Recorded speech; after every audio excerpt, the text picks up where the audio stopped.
Everyone, मेरा topic है models of in service teacher education. ठीक है, तो पहला अगर हम models of in service teacher education का बात करें तो पहला हमको ये जानना है कि इन सर्विस टीचर एजुकेशन है क्या।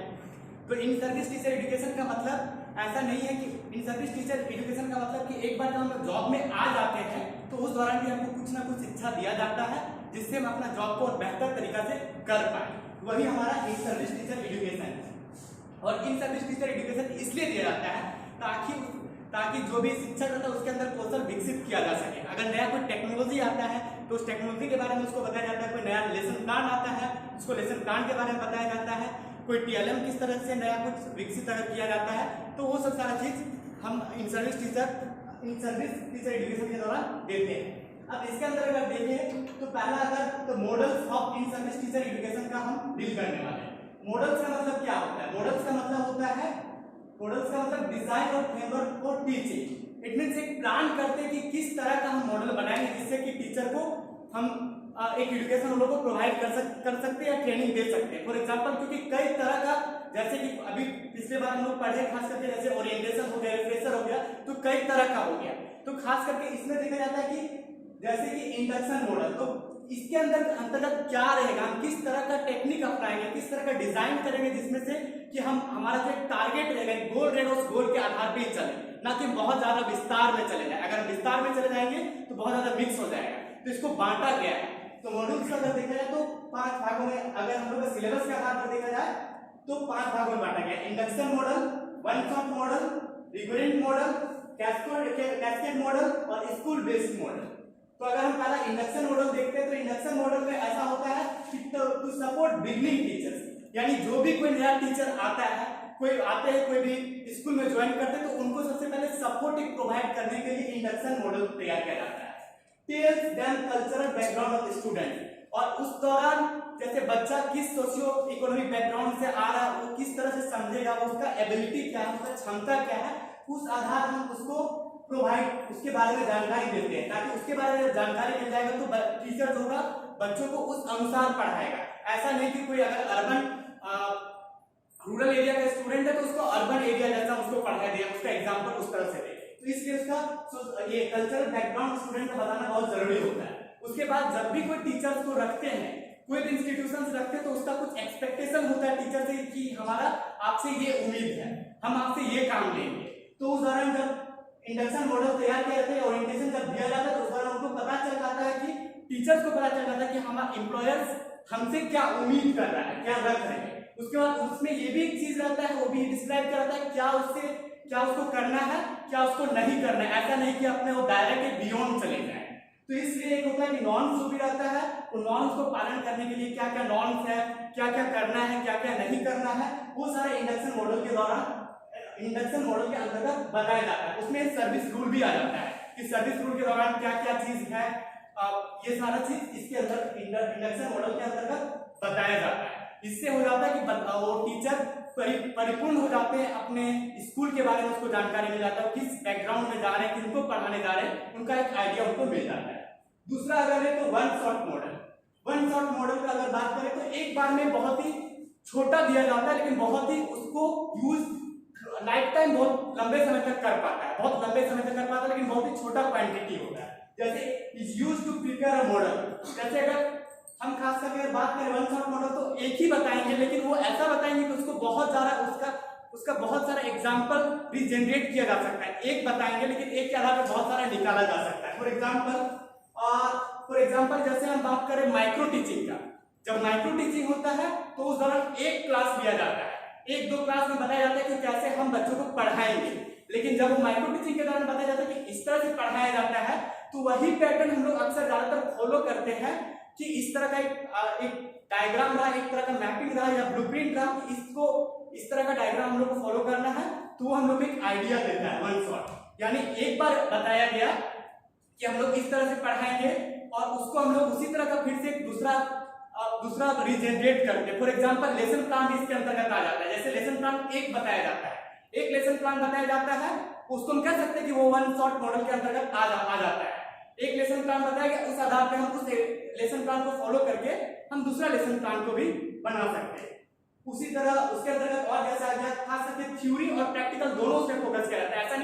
थ्योरिटिकल ज्ञान दिया जाता है, बल्कि प्रैक्टिकल वर्क पे भी फोकस किया जाता है। फॉर एग्जांपल जैसे माइक्रो टीचिंग के दौरान सिर्फ हम लोग का सेमिनार नहीं होता है, हम लोग को ये भी प्रैक्टिस करके दिखाना पड़ता है कि कैसे हम लोग एक माइक्रो टीचिंग क्लास को रन करेंगे।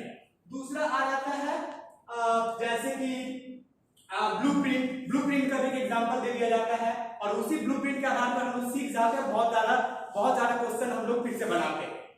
अगला अगर ले लेते तो रिकरेंट मॉडल में खास करके अगर देखा जाए तो implementation of life long education, ये खास करके अगर देखा जाए तो रिकरेंट मॉडल का मेन उद्देश्य रहता है कि टीचर को ऐसा प्रोवाइड करे, ऐसा ये टारगेट रहता है कि टीचर जो है वो पूरा सीख नहीं लिया, उसको लाइफ लॉन्ग सीखना है, इसलिए उनको रिफ्रेशर कोर्स प्रोवाइड किया जाता है, regular short term course provide किया जाता है। और ये इसलिए जरूरी होता है रिकरेंट मॉडल, खास करके क्योंकि रिकरेंट मॉडल उनका अगर टीचर एजुकेटर्स का अगर बात किया जाए, उन लोग का मानना है कि टीचर एक बार कोई बन जाता तो वो पूरी तरह टीचर नहीं है, बल्कि उसको लाइफ लॉन्ग सीखना है। फॉर एग्जाम्पल अगर यहाँ पे बात करें तो जैसे कि एक दिया को जलाने के लिए दूसरा दिया को जलना पड़ता है, एक कैंडल को दूसरे कैंडल को जलाने के लिए खुद वो जलना पड़ता है। उसी तरह एक टीचर को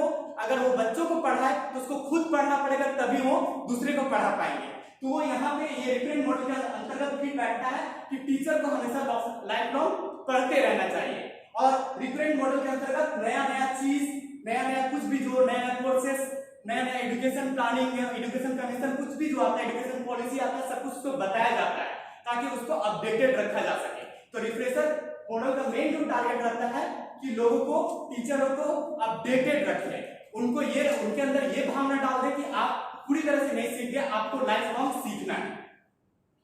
कैस्केड मॉडल खास करके अगर देखा जाता है तो कैस्केड मॉडल होता है कि कुछ टीचर्स को हम ट्रेनिंग दे, कुछ सेलेक्टेड लोग को ट्रेनिंग दे, और वो लोग फिर जाके गांव में अपने स्कूल में जाके बाकी टीचर्स को ट्रेनिंग दे। For example selected teachers are train. For example यदि कोई स्कूल है तो वहां पे करीब 30 टीचर हैं और कोई ट्रेनिंग प्रोवाइड किया जा रहा है, तो बाकी 300 टीचर्स को बुलाना संभव नहीं है। अगर उनके पास अगर कोई एक ऑर्गेनाइज कर रहे हैं ट्रेनिंग प्रोग्राम या कुछ भी, और उनके पास उतना फंड्स नहीं कि 30 टीचर्स को बुला पाए, तो वो क्या करते हैं, कुछ सेलेक्टेड टीचर्स 1 या 2 लोग को बुलाते हैं। 1 या 2 लोग को बुलाने के बाद वो लोग को ट्रेनिंग देते हैं, और वो लोग बाकी फिर जाके अपने स्कूल में बाकी लोग को ट्रेनिंग देते हैं। इसलिए सेलेक्टेड टीचर्स आर ट्रेन, यानी सारे लोग को ट्रेन नहीं किया जाता है, कुछ टीचर्स को ट्रेन किया जाता है। उसके बाद training of trainers, it means कह सकते हैं कि वो जो ट्रेनर रहता है मास्टर ट्रेनर टाइप का बन जाता है, और वो लोग को ट्रेनिंग दिया जाता है, वो लोग फिर जाके बाकी टीचर्स को ट्रेनिंग देते हैं। नेक्स्ट होता है train teachers and train remaining teachers, और ये खास करके क्या होता है, इसको जब कैस्केड मॉडल को फॉलो करते हैं तो एक बार में बहुत लोगों को हम लोग डिलीवर कर पाते हैं। फॉर एग्जांपल एक टीचर को अगर ये कर रहे हैं, एक टीचर को अगर कर रहे हैं, एक टीचर 30 को कर सकता है, फिर अगर दूसरे स्कूल में एक टीचर को कर रहे हैं तो वो 30 को कर सकता है। इट मींस इसका जो ये बहुत लार्ज स्केल में ट्रेनिंग डिलीवर हो पाता है।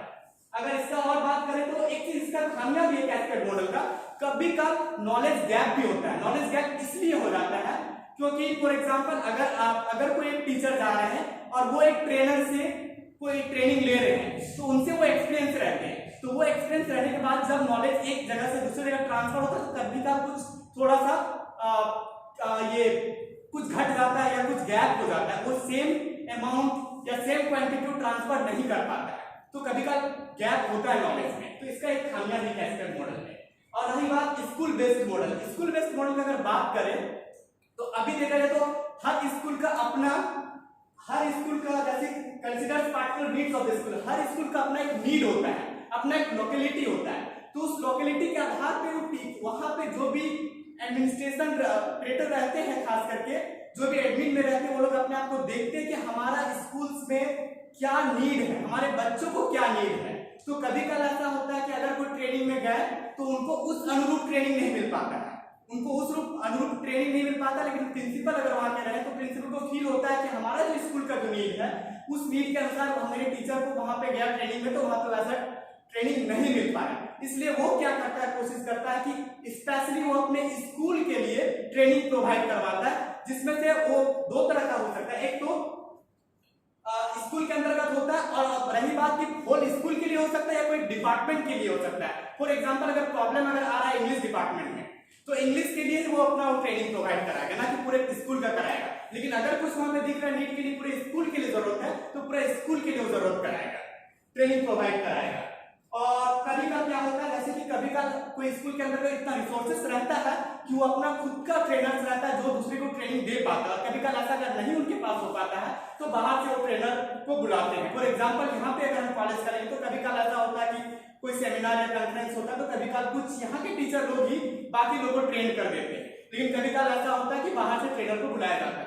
तो ये सारा model in service teacher of education के अंतर्गत आता है, जो हमारे एमएड करिकुलम में है।